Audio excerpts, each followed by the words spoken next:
Hola, mi nombre es César Pereira. Yo soy fellow y chartered arbitrator del CIR Brazil Branch, del Chartered Institute of Arbitrators en Brasil. Bienvenidos, bienvenidas al Momento CIARB LATAM.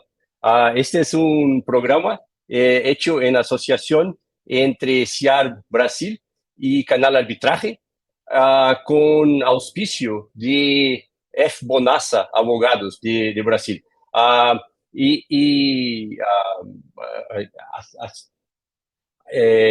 cada 2 semanas, el Momento CIARB Brasil lleva a todo su público una discusión en la área de dispute resolution, de la resolución de controversias, a veces en portugués, a veces en inglés y ahora en español.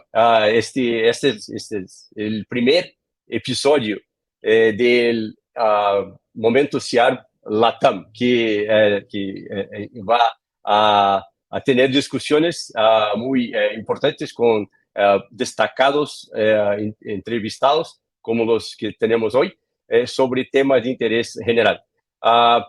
Conmigo está mi colega Luisa Quintão, que es también associate del CIARB, y nosotros vamos a recibir hoy a Fernando Marcondes y Edgardo Muñoz, los entrevistados de hoy, que van a hablar sobre el mercado de ADR, de resolución alternativa o adecuada de disputas en Latinoamérica, y sobre principalmente las ventajas y los retos también para los profesionales de la región en este mercado.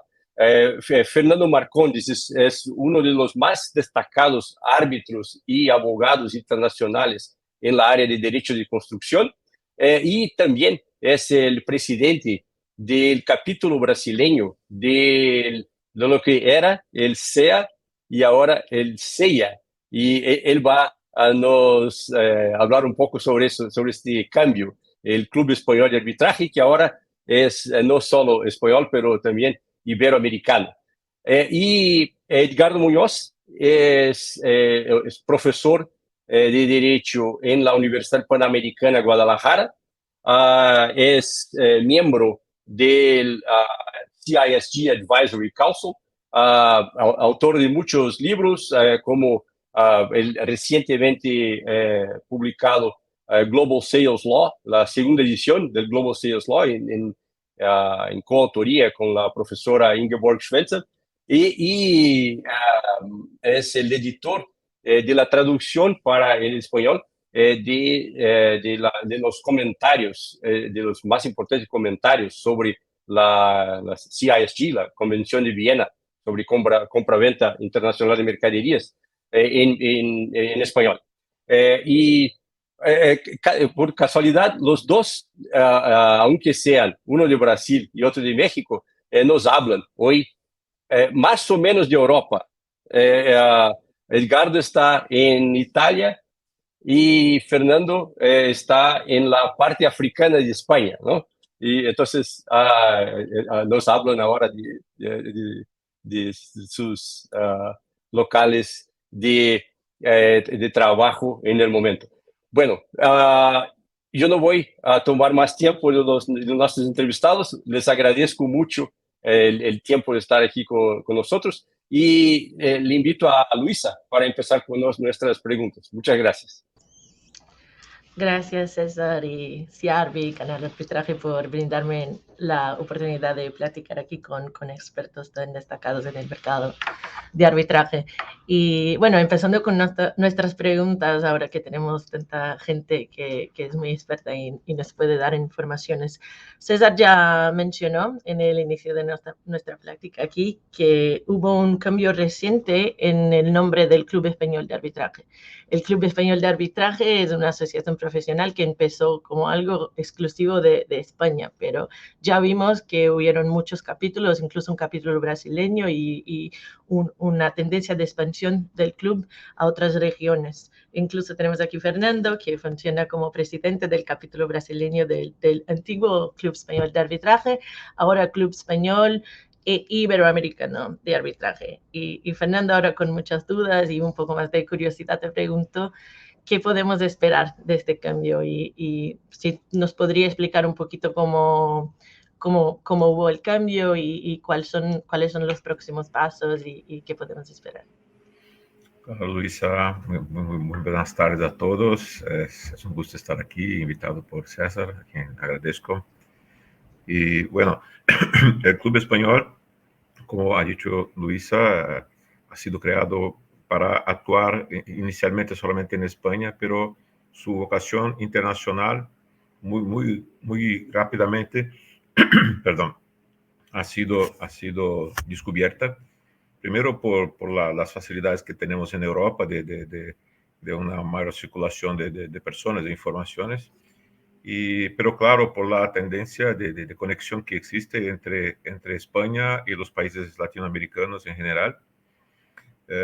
Y desde muy temprano se ha decidido que el club sería de dos idiomas, el español y el portugués. Portugal es uno de los capítulos más antiguos del club. Pero ahora, actualmente, tenemos el club tenemos 34 capítulos del club por todo el mundo, son 45 países, hay algunos capítulos que tienen, que representan más que un país. Y entonces, con eso se ha cambiado en algo bastante internacionalizado, pero siempre concentrado en divulgar y promover y educar para arbitraje y otros temas de dispute resolution en el ambiente iberoamericano. Hace mucho que los países de Latinoamérica están involucrados con el club, entonces la idea de hacer este cambio y de incorporar en el nombre de la institución la palabra iberoamericano es justo para reconocer esta relación que ya existe hace muchos años. En Brasil el capítulo ya tiene, creo que casi 10 años de existencia, y entonces somos ya bastante activos, como todos los países de Latinoamérica. Y la idea del club es seguir promoviendo cada vez más la integración no solamente entre España y estos países, pero principalmente promover que estos países, los capítulos entre sí, puedan relacionarse más, acercarse más, para tener actividades regionales y conjuntas, siempre en conexión con su origen en España. Tuvimos ahora en marzo el encuentro de capítulos en Brasil, y por la primera vez ha sido un encuentro que ha sido tratado en los dos idiomas, portugués y español.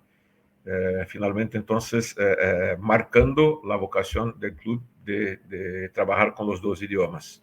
Tuvimos traducciones simultáneas disponibles, incluso ponentes brasileños hablando en portugués, ponentes portugueses hablando en portugués, y ponentes de países hispánicos y de España hablando en su idioma original español.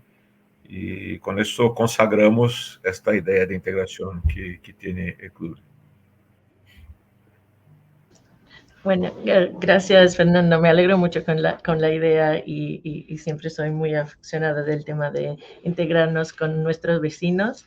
Creo que Brasil tiene, a veces la diferencia de idioma es percibida un poco como un obstáculo para esta integración, ¿no? Pero el club nos ha enseñado que no, que hay maneras de hacer la integración funcionar, incluso con eventos que son conducidos completamente en dos idiomas. Y entonces, ¿qué podemos esperar? Te hago solamente una pregunta. Ahora que el club está realmente más expandido a Latinoamérica, una pregunta que no estaba en nuestro script, pero creo que no me vas a poder contestar muy rápidamente. El club está abierto para asociaciones de nuevos miembros, ¿no? Que entiendo que el club tiene un perfil de miembros asociados, pero también hay una categoría menos 40, Y te pregunto un poco sobre cuáles son las personas que podrían asociarse ahora, bueno, con la expansión oficial y cuál es la gente que busca el club para su asociación. Claro, bueno, claro, el club está abierto a todos los que quieran integrarse.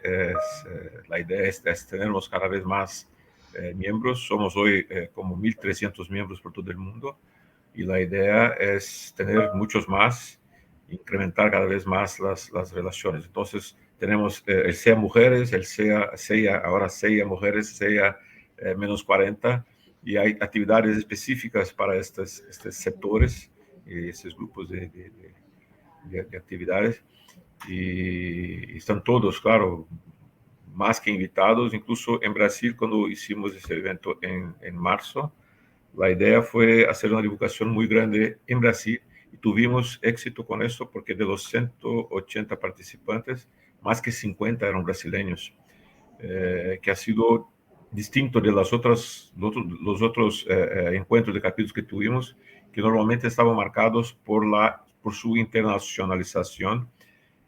Aquí tuvimos bastante público local, público doméstico, que es bastante difícil de pasar.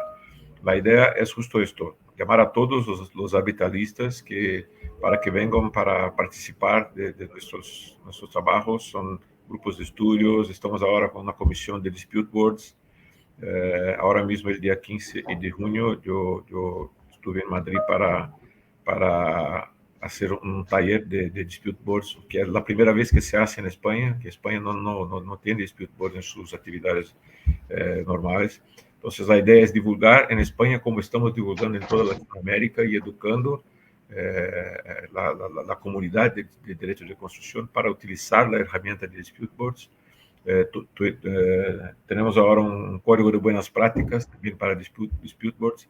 Todo esto de actividades internas del club. Entonces, hay mucho trabajo que hacer, hay muchas cosas interesantes que discutir. Entonces, todos los que tienen interés en estar con nosotros están invitados y serán recibidos con mucho gusto. Pueden participar de más de un capítulo si son personas que actúan en más que un país. Pueden candidatarse a puestos solamente en un capítulo, pero participar como miembros en más de un capítulo. Y es bastante interesante. De hecho, es una comunidad bastante unida que reúne los grandes arbitralistas europeos de Latinoamérica, y estamos muy ilusionados con las actividades que tenemos aquí. Genial, Fernando. Y enhorabuena al club por tantas iniciativas. Y bueno, yo me apunto a la asociación ahora, a ver cómo pasa. Gracias, Fernando. Y bueno, ahora cambiando un poco el tema y siguiendo con nuestras preguntas, voy a invitar a Edgardo, que es un experto muy conocido de derecho contractual, en especial de contratos internacionales. Y vamos a aprovechar su experiencia y su expertise para preguntarle un poco y darnos su visión general sobre los sistemas de derecho contractual en Latinoamérica. Y especialmente, Edgardo, te pregunto si ves dificultades, obstáculos o ventajas en el nombramiento, especialmente hablando de casos, bueno, en el ámbito de Latinoamérica, el nombramiento de árbitros extranjeros, pero de la región, en arbitrajes o controversias, sean en dispute boards o en otros casos, relacionados a contratos a los cuales se aplica el derecho contractual de un otro país. A ver si me explico bien. Elegir árbitros, nombrar árbitros para actuar en un derecho contractual de la región, pero que no es de su país de origen. ¿Cómo ves esta opción? Gracias antes que todo, Luisa, por la invitación. También a ti, César. Es un gusto siempre estar en el foro del SEA en Brazilian Branch. Creo que la pregunta la podemos enlazar con iniciativas como las del SEA, ahora Club Español Iberoamericano de Arbitraje, porque estos países, estas regiones, no solamente tienen dos lenguas muy afines en común, dos lenguas romances, sino también una tradición jurídica, específicamente en el derecho de las obligaciones, que es muy afín. Sería sobresimplificar decir que todos los derechos contractuales de Iberoamérica son iguales. La realidad es que no, porque hay tres grandes fuentes para ellos. Como ustedes saben, unos tienen muy marcadas las 7 partidas, era derecho ibérico, antes de la colonia, otros tienen marcado el derecho alemán, y brasileño, y francés en una mezcla, como es el caso de Brasil. Otros con derecho francés muy, muy marcado, como el mexicano, y entre ellos hay mezclas de todo, ¿no? Pero pienso que, dado que existe esta comunalidad de herencias legales en el tema del derecho de los contratos y las obligaciones, es muy factible y en la práctica ocurre que los árbitros provenientes de nuestra tradición jurídica, si podemos llamarla iberoamericana, funjan en asuntos relacionados con el derecho de cualquiera de las jurisdicciones de esta misma región, ¿no? Es relativamente, si lo puedo decir así, fácil entender algunas de las diferencias que podrían existir en diferentes temas, ¿no? El tema de las acciones por incumplimiento, a veces hay pequeñas diferencias en cuanto a qué activa el incumplimiento, qué tipo de incumplimiento es necesario, etcétera, etcétera. Pero en la práctica nos señala, y yo lo veo cuando he estado con mis coárbitros de la región, que no tenemos ninguna dificultad en entender cómo funcionan estos mecanismos contractuales en la práctica. Entonces, esa sería mi respuesta, perdón, Luisa. Gracias. Edgardo, te hago una otra pregunta aquí. Si tuvieras que bueno, enseñar o dar algún tipo de consejo a los que aspiran a funcionar como árbitros en casos que involucren derecho contractual de otros países, ¿qué les recomendaría hacer como un mínimo de preparación para que no cometan errores o que para que estén siempre bien preparados? Porque claro que el objeto principal, el asunto principal del arbitraje va a ser el propio contrato, que va a tener sus propias disposiciones, pero en temas de interpretación contractual y qué más, ¿qué recomendarías de tu expertise? Algo que no puede faltar. Creo que el tema es muy pertinente y siempre lo ha sido, porque como van surgiendo nuevas generaciones, las generaciones empiezan a especializarse desde el inicio en temas procesales de arbitraje, y se están quedando atrás esas primeras generaciones que eran expertos en temas sustantivos, en derecho contractual, en derecho administrativo, en derecho público, que fueron esos primeros árbitros que eran ya reconocidos en la materia sustantiva, y ahora han dado paso a las nuevas generaciones, en donde los interesados en el arbitraje empiezan al revés un poco con el proceso, aprendiendo el procedimiento arbitral en él mismo.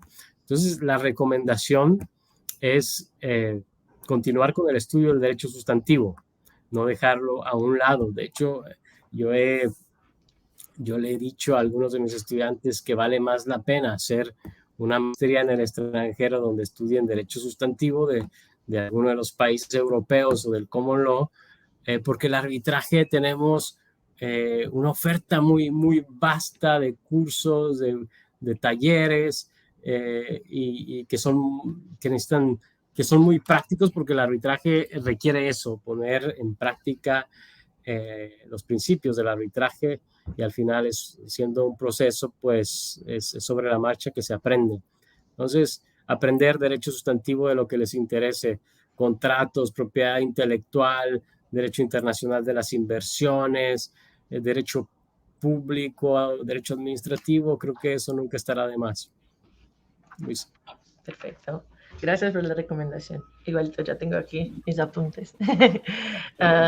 Y ahora, mira, voy a invitar a mi colega César para que haga sus preguntas también. Gracias, Luisa. Y este punto que Edgardo mencionó ahora al final es muy interesante, porque nosotros tenemos en Latinoamérica una tradición de derecho contractual, como él dijo, más o menos uniforme. pero hay una tradición distinta en derecho administrativo. Y el derecho administrativo de la mayor parte de los países de Latinoamérica tiene una, eh, eh, una base francesa mucho más clara que la del Brasil. Y entonces ese es un punto que a veces no está tan claro para nosotros todos que trabajamos con arbitraje, pero no siempre estamos muy conectados con esas cuestiones sustantivas. Ese es un punto muy interesante. Y pero me gustaría, Fernando, hacerte una pregunta que tiene más o menos que ver con lo que Edgardo estaba hablando.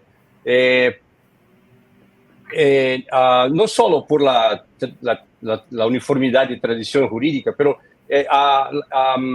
¿crees que la experiencia concreta de Latinoamérica favorece el nombramiento de árbitros extranjeros, pero dentro de la región, el nombramiento de nacionales, no de necesariamente de los países donde está sediado el arbitraje o el derecho aplicable, pero aún dentro de la región? Y en este punto, ¿cuál es tu percepción de las potenciales sedes latinoamericanas? Por ejemplo, Panamá o Costa Rica, que son países más pequeños, que no tienen tanta actividad económica propia como México o Brasil, por ejemplo. Podrían tornarse hubs regionales de arbitraje internacional en español, por ejemplo. Y al contrario, por su distinción de idioma, en alguna medida de tradiciones jurídicas, Brasil podría ser como un sitio neutro entre partes latinoamericanas y partes de otros continentes, por ejemplo. ¿Qué piensas?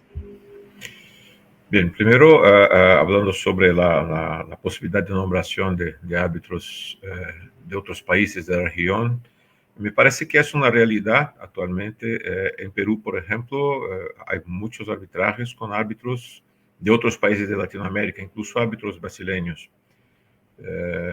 Allí hay españoles, incluso hay colombianos, hay argentinos, uruguayos, que son bastante nombrados. Los dispute boards de Perú, que son muchos actualmente, hay muchos extranjeros. Yo mismo estoy en dos allí, y hay otros brasileños que están allí también, y muchos otros de muchos países de Latinoamérica, e incluso de fuera de Latinoamérica. Entonces hay porque el dispute board es algo bastante reciente en Perú, hace pocos años que lo están practicando, de verdad mismo con bastante volumen desde los Juegos Panamericanos, la preparación para los Juegos.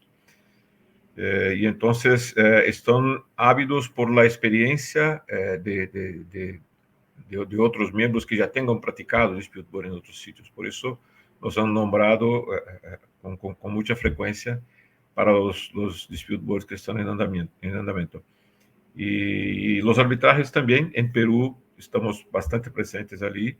Yo mismo ya fui árbitro de emergencia en un caso en El Salvador, soy árbitro hoy en un caso en México, ya estuve también con un caso en Nicaragua. Entonces hay un espacio, sí, para actividad de árbitros extranjeros en muchos países de Latinoamérica.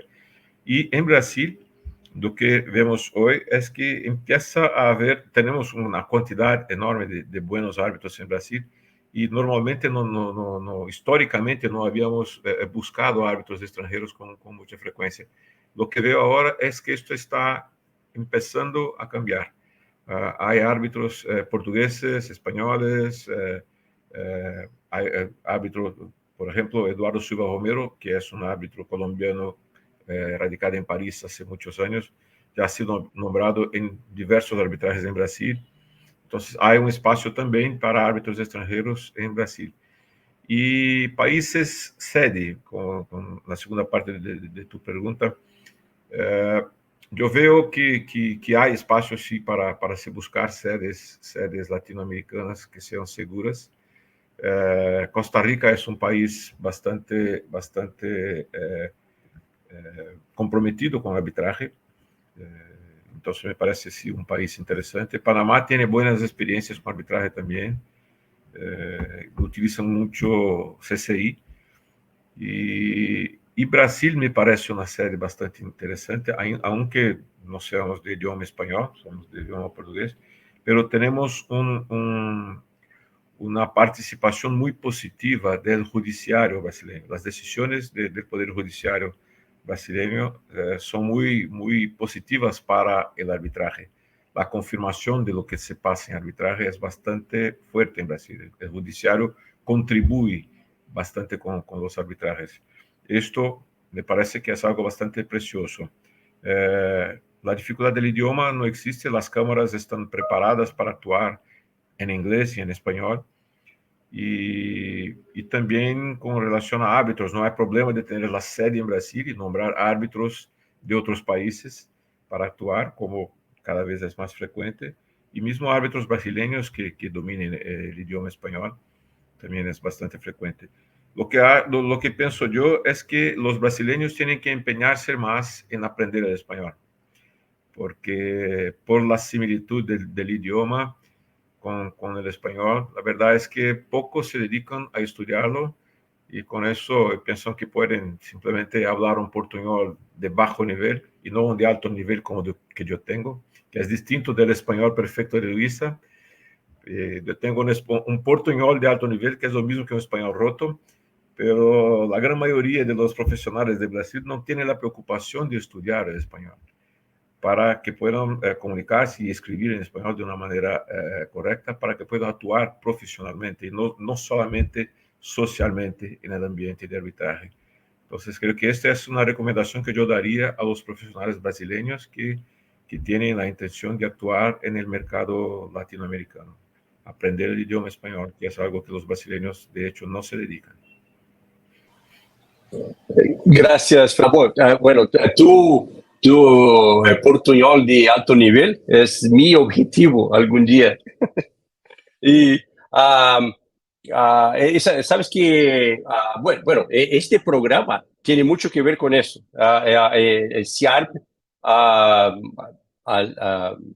teniendo SEA como ejemplo, SIARP se preocupa mucho ahora con Latinoamérica en general. Y el año pasado yo estuve con SIARP en Perú y en Costa Rica para promocionar el SIARP y participar de cursos ahí, y las membresías en estos países ya crecieron mucho, y yo creo que tenemos esa ilusión que SIARP va a poder ser uno más de los instrumentos para crear esta integración y hacer que los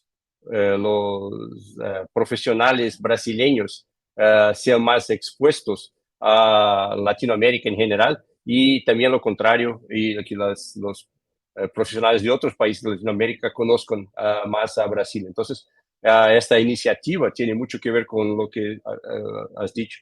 Y Edgardo, me gustaría hacerte una pregunta sobre, de nuevo, un aspecto de derecho substancial que también está involucrado en esta integración. Muchos países latinoamericanos son signatarios de la CISG, de la Convención de Viena para Compraventa Internacional de Mercaderías, de la cual eres un gran especialista. En tu visión, ¿hay algún movimiento de ampliación de la utilización de la CISG en los contratos de la región? ¿Tú ves ventajas significativas de la aplicación de CISG y no de los derechos nacionales de algunos de los países involucrados en los contratos de compraventa internacional de mercadería en Latinoamérica? ¿Qué piensas? Sí, gracias César. Pero antes de contestar, quiero decir que también nosotros los hispanos latinoamericanos deberíamos hacer un esfuerzo para aprender portugués, porque ahora mismo me siento un poco intimidado por la facilidad que tienen los tres de hablar en español, en castellano. Y bueno, yo nada, ni siquiera una caipiriña puedo pedir en portugués. Pero bueno, habiendo dicho eso, sí, mira, creo que sí ha habido un avance en la aplicación de la Convención de Bienes de Mercaderías de la CIEG en Latinoamérica. La entrada de Brasil a la membresía creo que dio lugar también a más casos. Prácticamente todo Latinoamérica, ahora todo Iberoamérica es miembro de la convención, con excepciones como Bolivia, Venezuela y Panamá, que lamentablemente no tienen un peso tan importante en materia de comercio, al menos de productos terminados. Y creo que sí ha habido un desarrollo, creo que es cada vez más la familiaridad que se tiene con el instrumento. Sin embargo, creo que los casos reportados y que conocemos y que han sido traducidos o que estén en castellano o en portugués, siguen siendo menores a aquellos que llegamos a conocer de Estados Unidos, de Alemania, de Europa en general. Y creo que esto se debe, en el caso de creo que tengo que decirlo por Latinoamérica hispana, en que que nuestras cortes superiores están ocupadas con temas políticos, con temas en materias que se alejan de la materia contractual. Entonces es muy poca el poder de atracción que tiene, o no han querido atraer casos, no ha habido necesidad de atraer casos sí allí que después sean visibles.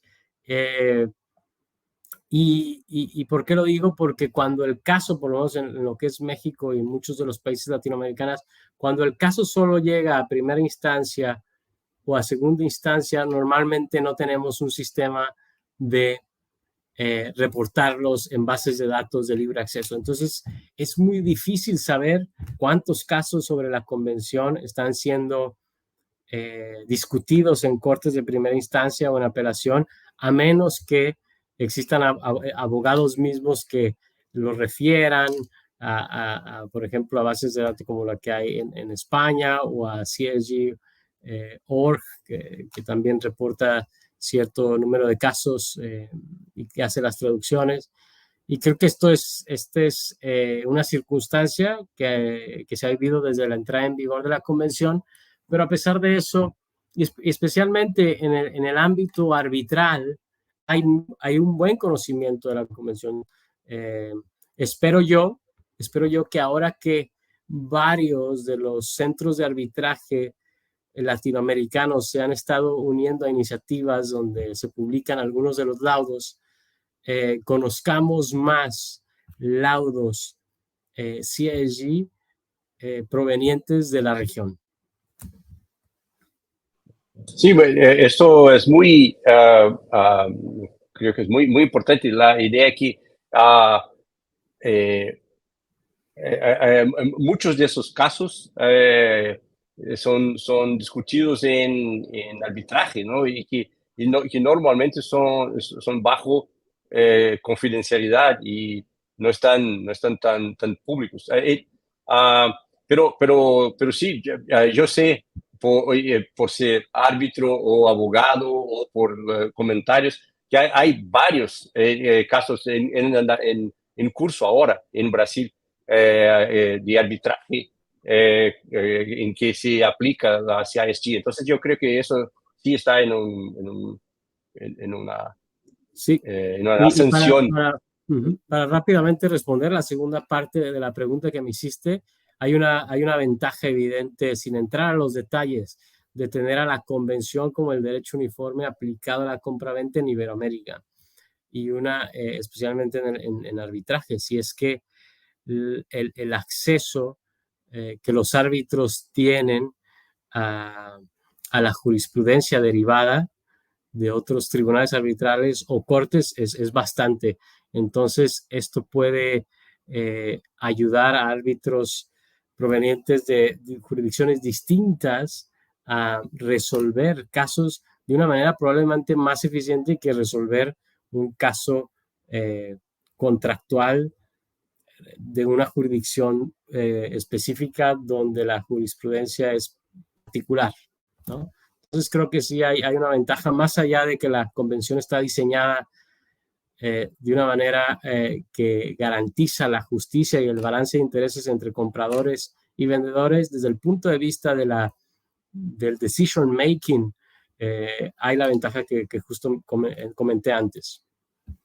Sí. Me gustaría preguntarte, que una impresión que yo tengo es que una ventaja, especialmente en nuestros países, es que a nosotros, por ejemplo, en Brasil tenemos una tendencia a una relativa intromisión de la ley, del derecho sobre los contratos, ¿no? Toda la discusión sobre buena fe y la función social del contrato y todo eso, crea alguna incertidumbre sobre lo que ha sido contratado, porque una cosa es lo que está escrito y otra es a veces lo que el juez cree que es la solución más en línea con la buena fe y con la función social del contrato. Hay por lo menos alguna discusión sobre eso. Hay una tendencia aquí en los contratos empresariales, eso no pase tanto, pero aún existe este riesgo. Mi impresión es que si las partes pactan o no excluyen la CISG como derecho aplicable, se alejan en alguna medida de este riesgo, ¿no? Porque van a básicamente estar conectadas a lo que ha sido pactado en el contrato y con mucho poco de intromisión de la CISG como derecho aplicable y con una discusión completamente distinta sobre el rol de buena fe, por ejemplo. ¿Crees que eso es verdad o cuál es tu opinión? Creo que sí, o al menos creo que eso debería ocurrir. Como sabes, el artículo 7 de la CISG obliga al árbitro o al juzgador a interpretar la convención de manera autónoma y a no, digamos, entrometer en su interpretación misma nociones de derecho interno. Entonces, esto debería ocurrir. La CISG le da primacía al contrato, por supuesto, en el artículo 6. Y creo que especialmente en el arbitraje hay esta sensibilidad de los árbitros a interpretar la convención de manera autónoma, aplicarla también con base en sus principios y esa, digamos, buena costumbre de muchos árbitros también de observar de alguna manera la jurisprudencia comparada, pero de la CISG. Entonces, mirar cómo han sido aplicadas o interpretadas ciertas disposiciones en jurisdicciones, en otras jurisdicciones, pero sobre la CISG, no sobre el derecho interno. Perfecto, muchas gracias. Luisa. Gracias a todos. Veo que ya nos queda poquísimo tiempo y ha sido un gusto, claro, platicar con todos. Creo que hablamos mucho sobre el contexto favorable para actuación de árbitros o mediadores o aquellos que trabajan en dispute boards para trabajar en casos que están bajo otras jurisdicciones, otras leyes que no la de su origen. Y también mencionamos que estos árbitros deben educarse en términos de idioma, también deben educarse en términos de la ley y aprovechar las oportunidades que crean las asociaciones profesionales, ¿no? Como el CEA, el CIAR. Y ahora pensando no solamente en recomendaciones para los árbitros o las personas que van a analizar los casos, pero exactamente en el rol que tienen estas asociaciones profesionales. Aprovechemos que tenemos aquí Fernando y César también por parte de CIAR, que ya no es presidente del Brazil Branch, pero sigue en la dirección muy activo, y tenemos Fernando que sí es presidente del CEA. Pero ¿qué recomendarían a estos líderes de estas instituciones como en términos de cómo enfocar sus esfuerzos para promover una integración más efectiva. Tenemos los talleres y todo, pero si tuvieran una recomendación a estas personas, que no los árbitros, pero la gente que promueve eventos, incluso la gente de Canal Arbitraje que nos está mirando aquí desde los bastidores. Bueno, de mi parte, yo fui presidente del Instituto Brasileño de Derecho de la Construcción durante 7 años y promoví allí los congresos internacionales que hicimos. Y mismo hoy la institución mantiene una práctica en los congresos que yo implementé, que es la de elegir temas técnicos para discusión, temas de fondo, que es muy importante, y mezclar bastante los ponentes, incluso los que tienen opiniones distintas, porque cuando tenemos ponentes que concordan todo el tiempo, no hay novedades. Es interesante ponerlos para pelear de frente a la audiencia, para que la audiencia salga de allí incomodada y buscando respuestas, porque de otra manera los eventos se quedan muy parecidos siempre, los temas son siempre muy repetidos y las ponencias acaban repitiéndose mucho cuando no hay debate. Entonces, promover debate de verdad con personas que discordan, que no tienen la misma opinión, me parece que es lo que más puede enriquecer y hacer con que las personas se entusiasmen más y busquen respuestas que van a encontrar en los libros y en otros medios provocados por esta discusión, estas diferencias de opinión.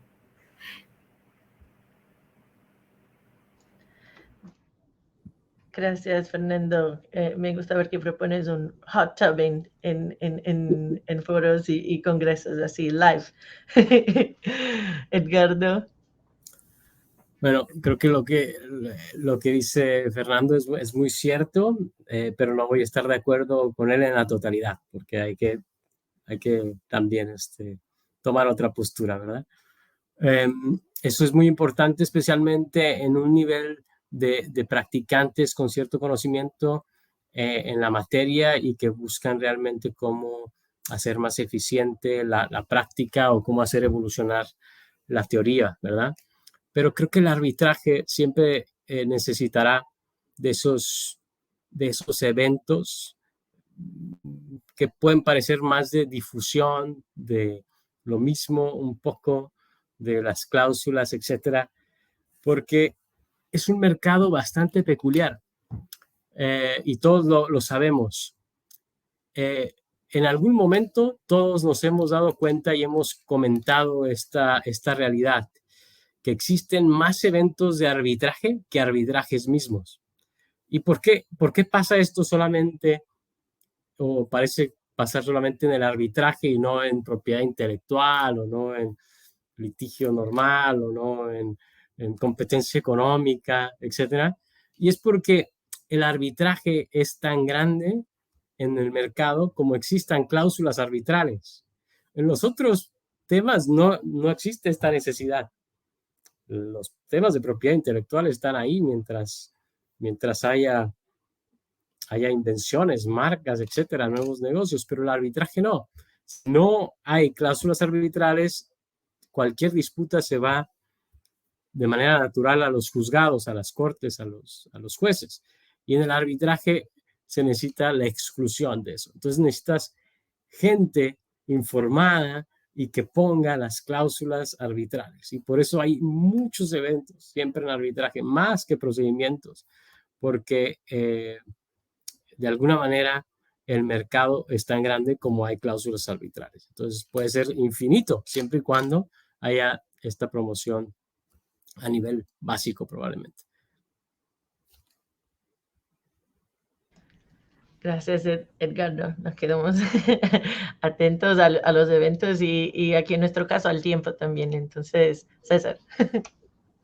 Gracias, Luisa. Yo creo que en mi experiencia en el CIARB, una cosa que siempre me llamó la atención es la necesidad de crear oportunidades de efectiva interacción entre las personas de distintos países y a veces yo creo que yo coincido en todo lo que Edgardo y Fernando dijeron, pero yo creo que también es importante tener, por ejemplo, comités, comisiones, grupos de trabajo, a veces organización conjunta de eventos entre personas de distintos países, porque en este tipo de trabajo, este tipo de actuación común, proyectos, hay la oportunidad de conocer un poco más a las personas y conocer cómo ellas trabajan y eso, eso es una manera de, después de existir la convención de arbitraje, el convenio de arbitraje de lo que hablaba Edgardo, de saber, por ejemplo, a quién nombrar como posible árbitro, de quién es confiable, quién no es confiable, quién usted conoce con un grado un poco más grande de, profundidad. Y entonces yo creo que eso pasa mucho cuando hay la oportunidad de hacer proyectos comunes, que son más que solo estar en eventos y conocerse en congresos y conferencias, pero tener la oportunidad de trabajar juntos. Eso es una cosa que nosotros intentamos hacer con el CIARB. Pero llegamos ahora al final de este episodio. Me gustaría agradecer muchísimo a Fernando Marcondes, Edgardo Muñoz, por su tiempo, por compartir con nosotros su conocimiento, su experiencia, sus opiniones. También a Luisa Quintão, mi colega, por su participación conmigo en este primer episodio en español del canal Arbitraje y el Momento CIARB LATAM. Y una vez más a F. Bonassa Advogados, el auspiciante de este programa. Les invito a todos a seguir